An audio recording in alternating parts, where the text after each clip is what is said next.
What's up, Medway? I'm the Machine Jesse Green. I'm a master chainsaw sculptor, writer, speaker, rock and roll playing band guy, the guy with the bear mailbox down on Village Street. And this is my story.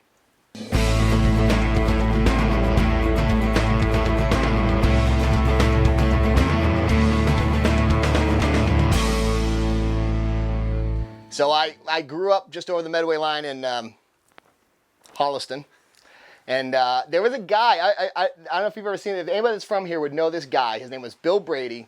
And he was down in Norfolk Street, right around the corner from where I grew up. And in the winter, he would make these insane snow and ice sculptures. He would stay up all night and make these things so that when I drove by on the bus the next morning on the way to school, he would have these crazy Disney sculptures like they were perfect.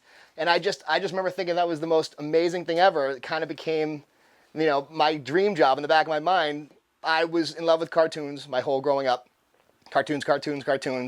Everybody said, oh, you should be an artist when you grow up. And I just kind of never really thought there was another choice. And there's nothing else that I really totally wanted to do. So I went to college, got my Bachelor of Fine Arts in Sculpture 3D Studies from UMass Dartmouth. One day I completely just lost all my patience to sit and draw 2D. I didn't want to sit inside and do this anymore. And computers were becoming a much bigger thing. And I didn't know anything about computers at the time. This is 1997-ish. And I knew that I wasn't going to have a future in cartoons, and I just wanted to do something else. I wanted to make big, happy things. So I switched my major to sculpture, and about a semester later, I happened to be driving down the street. I always had vans. I had a van. I saw a log on the side of the road, and I said, I'm grabbing that. And it was one of the messiest decisions of my life, and I had never used a chainsaw before in my life. Went to Home Depot, bought my first chainsaw. Did not know if I was going to kill myself. I held on very, very tight. But I didn't kill myself. It was love at first cut. Medway, I'll have you know, is the center of the universe. And that's literally what I tell people who come here, especially all the film and TV people that come from all over the country. I mean, think about it. It's Cape Cod to New Hampshire on one highway with Medway right in the middle. That's gold. In 2012, with the help of the town, we shot our worldwide primetime TV series, American Chainsaw, on the National Geographic Channel. I just shot a worldwide commercial series for ESPN. We made the ESPN Sunday Night Baseball, Boston Red Sox, New York Yankees Ultimate Rivalry Throne. And even on the cover of the Medway phone book once. So most of what I do is actually usually out on location somewhere, i.e. a tree that's still on the ground. Most notably probably for the World Championship tree, which is a sculpture I did over in Franklin, which is it's the four fingers with the rings of the Red Sox, Patriots, Bruins, and Celtics. So over the years, I've enjoyed giving back to my community with chainsaw sculptures. That's kind of my favorite thing to do.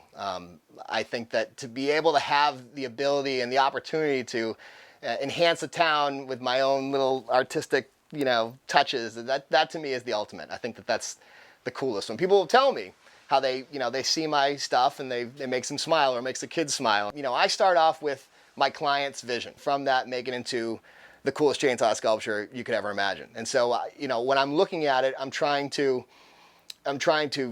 subtract this cut and that cut, and how am I gonna, and I have to see everything from the finish. Where's it gonna go? I'll be outside sometimes until late at night, just staring at chainsaw sculptures like, what do I do next? Okay, all right, yeah, okay, yeah, no, yep, oh, I got it. I did a sculpture 2 years ago now. I think it was 2 years ago now. It was a giant shalom sculpture. So the Jewish word shalom. It was designed by a guy who was a Jewish filmmaker named Joel Levitch. He hired me to create this sculpture that was going to go to Kansas. So I created this 3,000-pound big international peace symbol to go to this JCC in Kansas. And it was very moving because it was going to a place that had experienced violence, and Joel actually passed away in the middle of the project, and this was his dream. By finishing this sculpture and the logistics of shipping a 3,000-pound sculpture on the back of a flatbed truck to Kansas, please let it make it there, and seeing his dream with his family come to fruition was really one of the most touching things that I have done. I mean, to be able to do this kind of stuff is like everything to me. I've actually put a lot in the last few years into both my book series, my forthcoming book series, and my live multimedia motivational talk, both of them called Chainsaws, Cheeseburgers, and Rock and Roll. I get to take my whole entire story, not just, it's different than, I spent a lot of time going and carving in front of people, especially at schools, but I really can't interact with people that way. This show enables me to take my whole entire story, ball it up, and throw it at an audience, especially like impressionable kids who need a reason to believe that anything in life is possible. That's what Chainsaws, Cheeseburgers, and Rock and Roll really tries to do. Having a creative outlet is one of the most important things that a person can have, and that can be expressed in any amount of different ways. I'm the Machine Jesse Green, and that was my story.